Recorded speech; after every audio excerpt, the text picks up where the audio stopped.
Alors, bonjour à tous et à toutes, et merci d'être là et de lire cette chronique aussi, parce qu'aujourd'hui, j'ai l'intention de vous parler. C'est toujours un peu. Ça touche toujours au gouvernement, mes chroniques, moi, parce que je suis issu de ce monde-là un peu. Et je pense qu'il y a beaucoup de choses à dire, beaucoup de choses qu'on doit faire comprendre aussi à la population.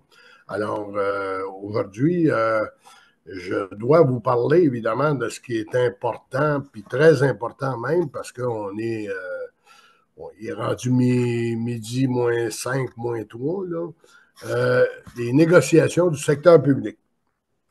Alors, il faudra malheureusement que M. Legault passe à la caisse, et quand je dis malheureusement, non pas qu'il ne doit pas y passer, mais parce que quand je dis M. Legault, je ne veux pas imputer ça uniquement à M. Legault. Je veux qu'on se sente tous et toutes responsables de ça parce que c'est à une fin utile, peu importe ce que le gouvernement va signer.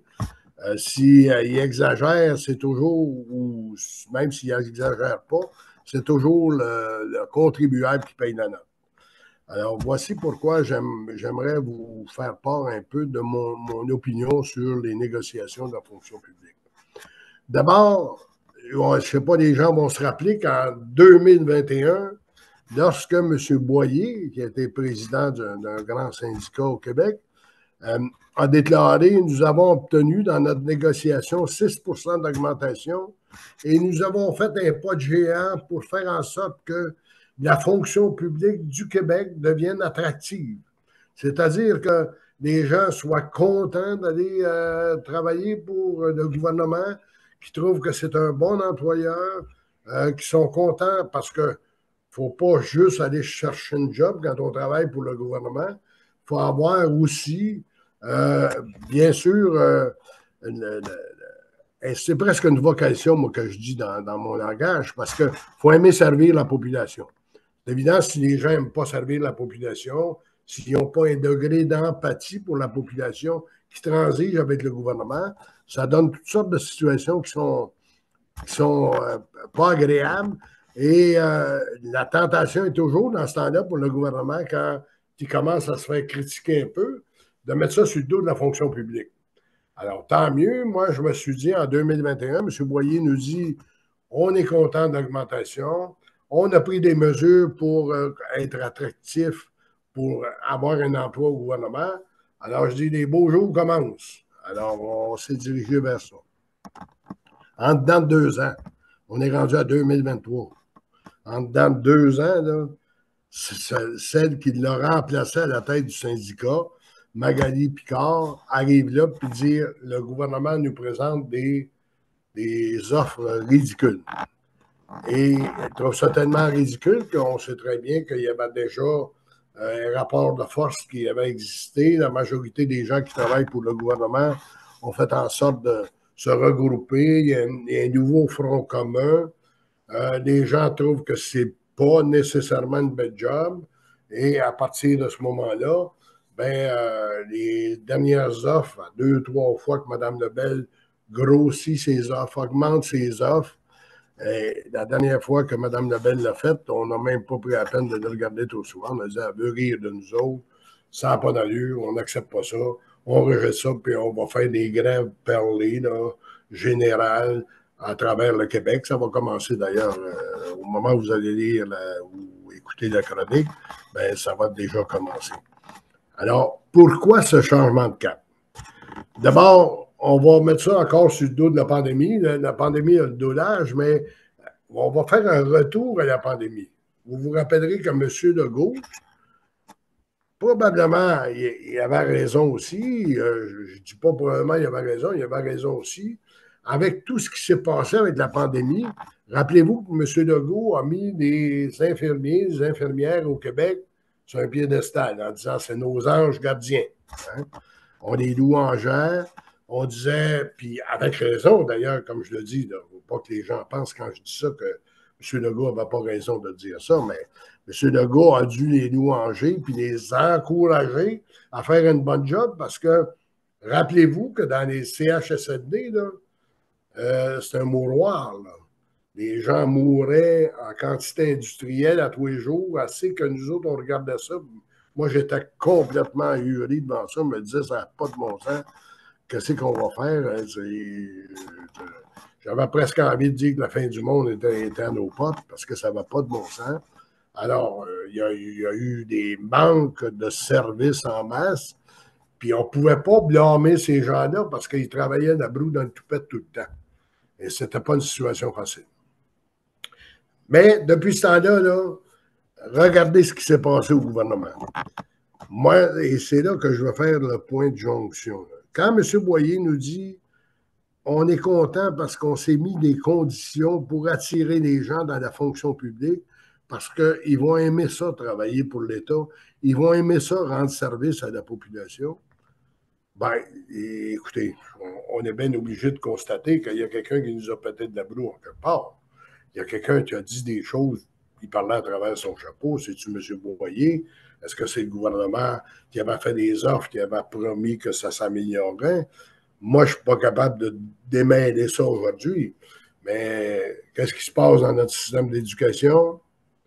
Les professeurs diplômés, quand ils ont fait 2 ans, 3 ans, 4 ans, il y en a plusieurs qui abandonnent. Il y en a même plusieurs qui disent je vais me trouver d'autres choses avec la scolarité que j'ai. Hein? Si bien qu'aujourd'hui, ben, pour enseigner, là, les gens, est-ce qu'on est attractif dans l'enseignement?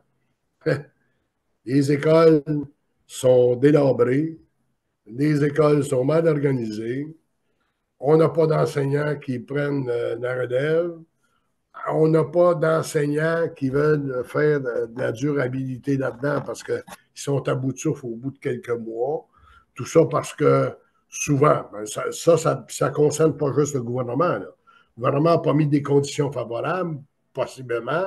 Le gouvernement a été négligent aussi, possiblement. Mais les parents aussi là, sont négligents. Puis les parents aussi ont un rôle à jouer là-dedans. Là. Est-ce qu'ils appuient les professeurs? Est-ce qu'ils sont là pour faire en sorte que le professeur ne fasse pas plus d'éducation de l'enfant que de faire de l'enseignement? Hein? Alors, on dit vite, on va aller conduire les enfants à l'école parce qu'on est pressé, on a d'autres choses à faire, on se court à gauche et à droite, puis tout ça, finalement, est-ce qu'on s'occupe de nos enfants autant qu'on devrait le faire? Et c'est pas un blâme encore parce qu'on a tous et toutes des carrières à faire, à réussir. On a tous à manger 3 fois par jour. On a tous à aller chercher de l'argent pour faire vivre son foyer. Alors, c'est évident qu'il y a là un manque. Sauf que le professeur, lui, il s'est vu surchargé avec ça. Le professeur, il s'est vu confier des responsabilités qui n'étaient pas nécessairement des siennes initialement. Et là, ben, on n'est pas capable, on n'est plus capable de souffrir à la cause. Alors, des écoles mal organisées, des professeurs qui ne sont pas là, des gens qu'on va chercher sur le trottoir pour tâcher de des professeurs. Hein. Dans le domaine hospitalier, qu'est-ce qui s'est passé? Est-ce que c'est attractif dans le domaine hospitalier?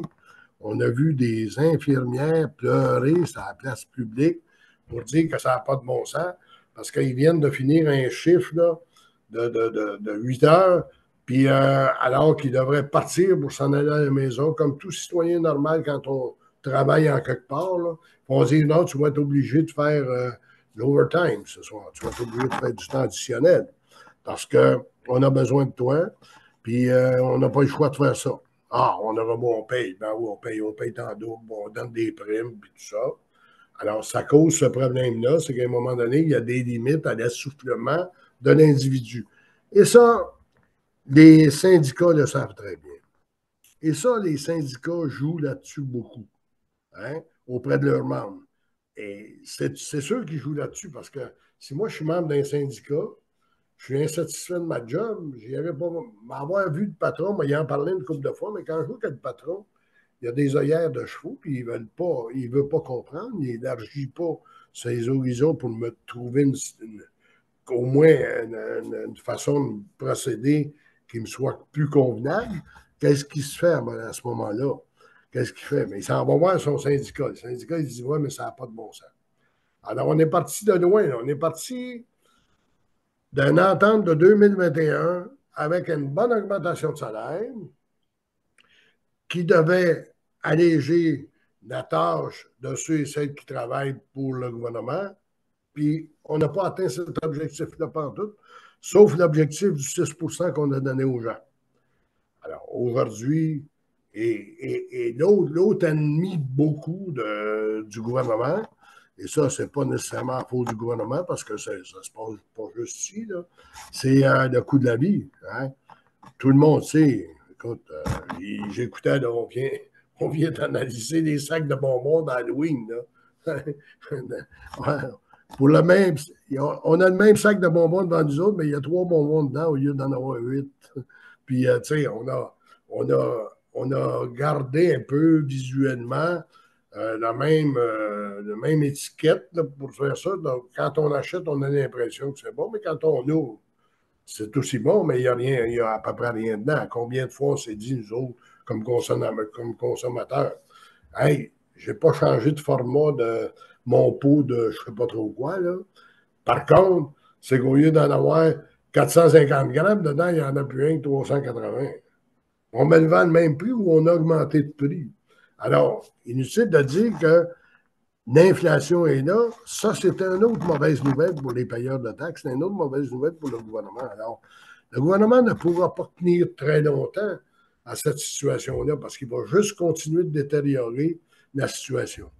Et moi, ce que je trouve le pire là, au moment où on se parle, là, en plus d'entendre tout le monde, là, un matin, j'écoutais les nouvelles. Moi, je les écoute, les nouvelles, parce que je veux savoir ce qui se passe en vie, là, puis dans le monde. Là.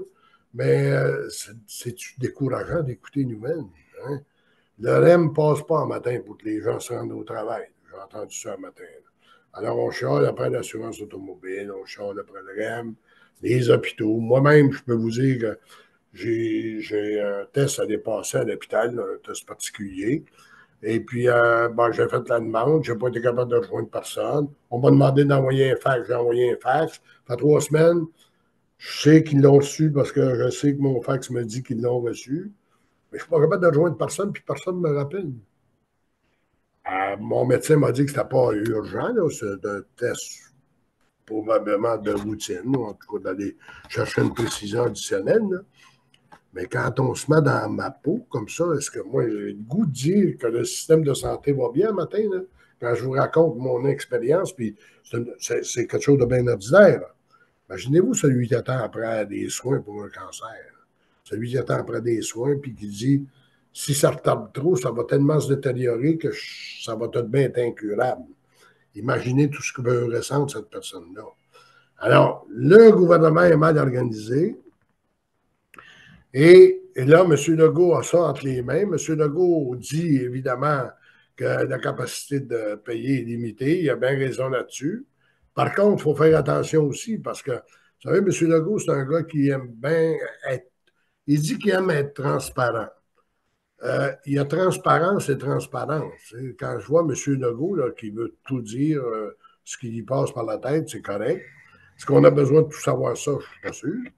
Maintenant, est-ce que c'est correct dans le sens que, vous savez, quand j'écoute une journée avec la filière batterie, là, on met quelques dizaines de milliards là-dedans pour tâcher de développer l'économie, puis que la fonction publique demande des augmentations de salaire à cause de l'inflation un petit peu plus importante, puis que M. Legault nous répond le lendemain, l'État n'a pas la capacité de payer.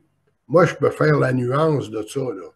Mais tu sais, il me semble qu'il y a quelque chose qui ne marche pas bien, bien. Alors, M. Legault est face à un problème où j'ai beaucoup de sympathie pour lui, parce que moi, j'aimerais pas ça être à sa place, j'aimerais pas ça être au gouvernement présentement, parce que le système est en train d'être défaillant partout.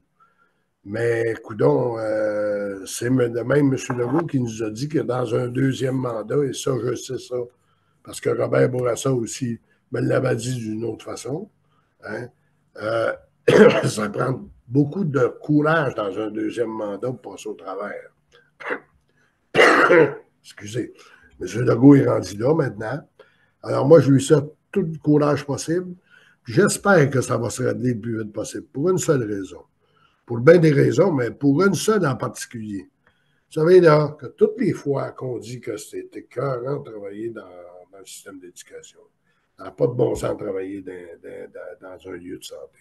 Ça n'a pas de bon sens de travailler pour le gouvernement. Ça n'a pas de bon sens qu'on ne soit pas capable de donner le service possible, peu importe dans tout ce qui s'appelle gouvernemental, société d'État ou quoi que ce soit. Là. Quand on dit ça, là, est-ce que demain matin, si mon fils ou ma fille me disait, papa, j'ai eu un offre pour travailler pour le gouvernement, qu'est-ce que tu en penses? Je dirais, si tu as une moyenne de trouver une job ailleurs, tu vas être bien mieux ailleurs qu'au gouvernement. Et c'est ça qui est néfaste. Alors, dans tout cet ensemble-là, moi, je rappelle tout le monde au bon sens. Mais je dis à M. Legault, écoutez, je sais que vous offrez moins peut-être parce qu'il vous reste encore un petit peu de jus dans votre petite poche à côté, là, avec Mme Lebel, là. Mais vous n'aurez pas le choix, vous allez être obligé de rouvrir un peu les cordons de la bourse parce que la situation ne se prête pas à dire aux gens, serrez-vous encore la ceinture. Déjà, avec l'augmentation du coût de la vie, elle est déjà serrée au maximum.